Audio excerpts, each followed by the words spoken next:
Alors nous sommes à la cabane de l'artiste, ici, et on va s'en prendre au chevalier de Lendel lourdement armé qui se balade ici. Alors je vais vous présenter une arme que j'aime bien, puisque je l'ai déjà testée avant pour vous en parler. C'est la faux du Halo que j'ai monté en plus 7. Alors c'est un faux char tranchant.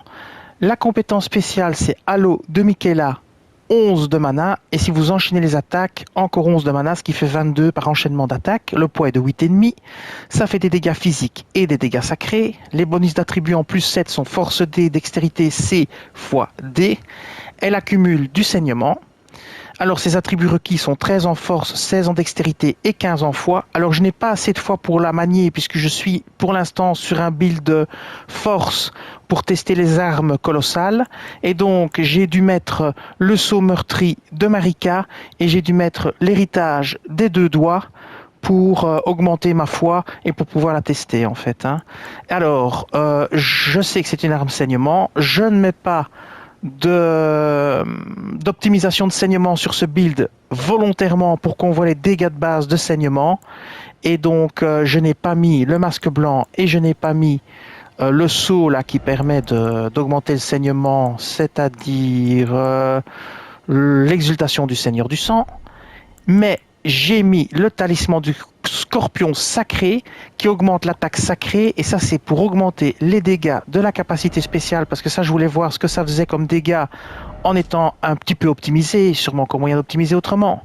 C'est la compétence unique Halo de Miquella. Vous invoquez le Halo lumineux de Miquella et le projetez devant vous. Vous pouvez lancer plusieurs projectiles d'affilée. Alors, première chose à savoir, ce projectile est plutôt moyenne distance. Ça n'a rien à voir avec l'éclair de dragon de Lansax là qu'on tire de super loin. Ça, vous oubliez, c'est plutôt distance moyenne. Alors, je vais vous montrer. Déjà, je vais vous montrer l'attaque faible, enchaînée. Voilà. Alors, l'attaque lourde, chargée. L'attaque lourde pas chargée. Voilà.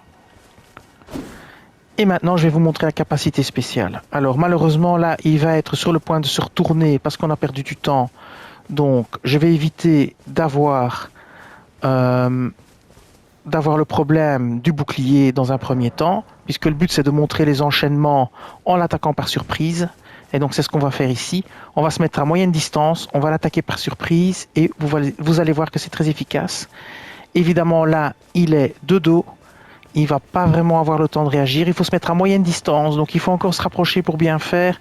La bonne distance, c'est plutôt par ici. Et c'est parti, on spam.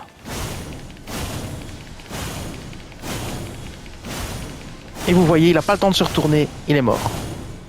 Voilà.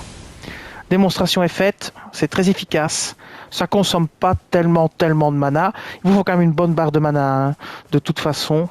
Et donc maintenant on va aller tester tout ça sur le géant qui se trouve juste avant Godric le greffé. C'est toujours les mêmes points de test. On ne testera pas sur des petits groupes, ça n'a pas de sens puisqu'il n'y a pas d'attaque de zone. Donc le Godric le greffé est là, on va la cellule isolée. Et on va tester sur le géant. Première chose qu'on va faire sur le géant, c'est les attaques saignement. Donc on va se rapprocher de lui en loose D et on va l'attaquer avec l'attaque faible et on va les enchaîner pour voir à quelle vitesse on peut le tuer. Et on va viser pour bien faire ici, voilà. Et c'est parti, on enchaîne les attaques. 1, 2, 3, 4, saignement sur la 5e. Voilà, saignement. Voilà, on n'en parle plus. Maintenant on va s'attaquer au petit là, on va bloquer.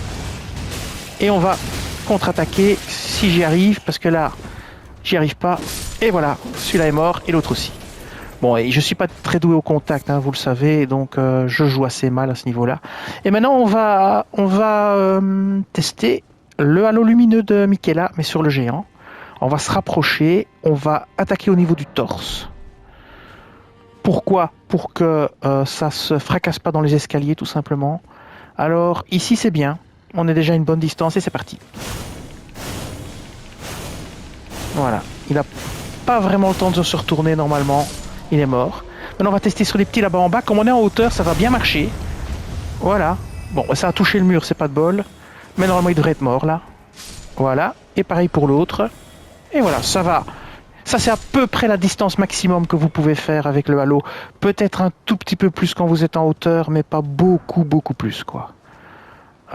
J'ai testé tout à l'heure à la même distance que l'éclair de Grand Saxe et vraiment, c'est à peu près la moitié de la distance de l'éclair. Voilà, bien, ce sera tout pour cette vidéo. Je vous dis merci et à bientôt.